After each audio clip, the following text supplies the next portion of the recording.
दीपू जी, जिन्हें अनंतनाग में आतंकवादियों ने निशाना बनाया, उनकी धर्मपत्नी प्रेग्नेंट थी और उनके घर में जो उनके एक भाई हैं वो देख नहीं सकते, ब्लाइंड है, और घर पे एक बाप। दीपू जी ही घर का एकमात्र सहारा थे, जिन्हें आतंकवादियों ने कश्मीर में गोली मार दी। कश्मीर में एक बार फिर से हिंदू के ऊपर हुआ है हमला, और इस बार ये हिंदू रहने वाला उधमपुर मजालता का है।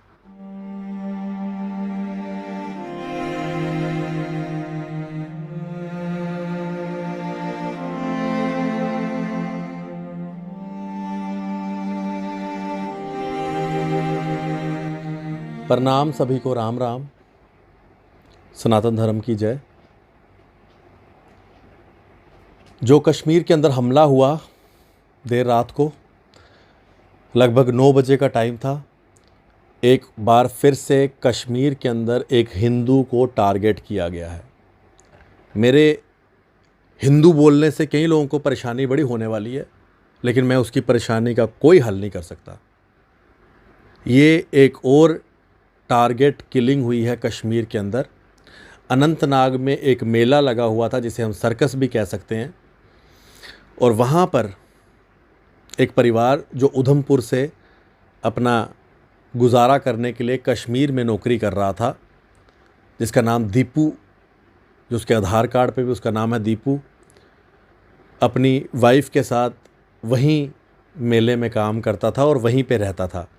इन आतंकवादियों ने इसके ऊपर नज़र रखी हुई थी और आज का दिन चुना इन्होंने दीपू को निशाना बनाने का।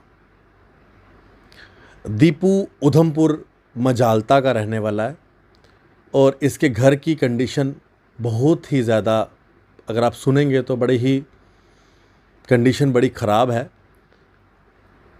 एक बाप घर में, एक भाई जो देख नहीं सकता, ब्लाइंड है, और दीपू की जो धर्मपत्नी है वो प्रेग्नेंट थी। अगले महीने दीपू के घर पर जो है एक खुशी आनी थी, अगले महीने डिलीवरी होनी थी, लेकिन उससे पहले ही दीपू जी के घर पर मातम छा गया जब इन दहशतगर्द आतंकवादियों ने, इन जलालतियों ने कश्मीर के अंदर एक हिंदू को टारगेट किया। अब पूरा वारदात क्या हुई मैं आपको बता दूं। जो कल रात को मैंने आपको खबर बताई थी, एक हिंदू के ऊपर हमला हुआ कश्मीर के अंदर, उस हिंदू का नाम दीपू, जो उधमपुर मजालता का रहने वाला, एक सर्कस जो कि अनंतनाग में चल रहा था, मेला टाइप जैसे जम्मू में भी होते हैं, वहाँ पर नौकरी कर रहा था, छोटा मोटा काम कर रहा था। जहाँ पर ये मेले लगे होते हैं वहीं पर ही ये लोग जो है वहीं पे रहते हैं, ताकि सुबह से लेकर शाम तक इन्हें काम करना है तो कहीं दूर कमरा वगैरह नहीं ले सकते। इन्होंने टेंट लगाया हुआ था वहाँ पर। इनकी धर्मपत्नी उस समय खाना बना रही थी, रात के 9 बजे का टाइम है, और दीपू जी को इनकी धर्मपत्नी ने कहा पानी ले आओ। वैसे रोज़ इसी समय 8 से 9 बजे के करीब ये पानी लेने जाते थे घर में खाना बनाने के लिए, और साथ में घर में दूध नहीं था। टेंट में जहाँ ये रह रहे थे दूध भी चाहिए था, चाय पानी या दूध के लिए। तो ये दूध लेने बाज़ार में गए, जो कि टेंट से बिल्कुल 100 मीटर की दूरी पर जाना था, और वहीं पर इन्होंने हाथ में एक गैलन पकड़ी हुई थी जो पानी भरकर अपने टेंट में इन्होंने आना था। ये 9 बजे निकलते हैं और गैलन पानी की भर कर वापस आ रहे होते हैं अपने टेंट से 100 मीटर की दूरी पर। हाथ में दूध का पैकेट होता है और आतंकवादी आते हैं, 5 गोलियां इनके ऊपर चलाते हैं, यानी कि इनके ऊपर फायरिंग होती है 5 गोलियों की, और वहीं पर ये ढेर हो जाते हैं।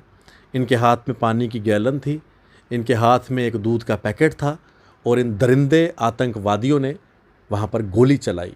और इन दरिंदे आतंकवादियों की सपोर्ट में कुछ कश्मीर के लोग भी आते हैं और इनके लिए रोना रोते हैं।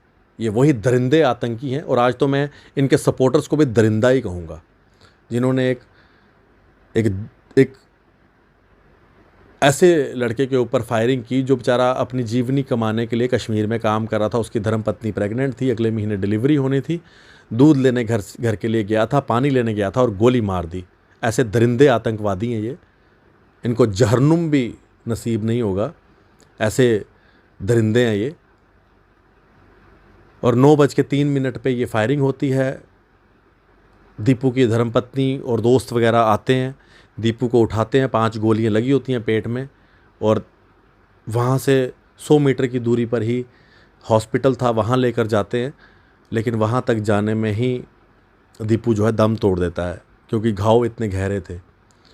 और एक और हिंदू जिसे कश्मीर में इन आतंकवादियों ने निशाना बनाया।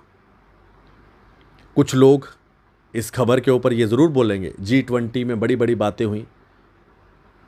वो लोग ये नहीं बोलेंगे कि आतंकवाद गलत है, पाकिस्तान गलत है, आतंकवादियों का ये दरिंदापन है, उनको G20 से दिक्कत होगी, आप कमेंट्स में पढ़ेंगे।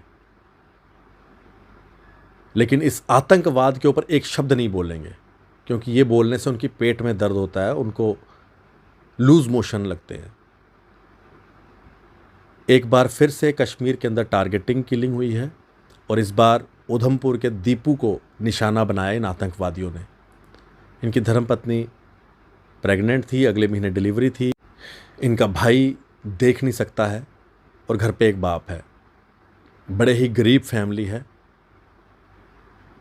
और इस परिवार का एकलौता जीवनी का साधन था दीपू, वो भी नहीं रहा।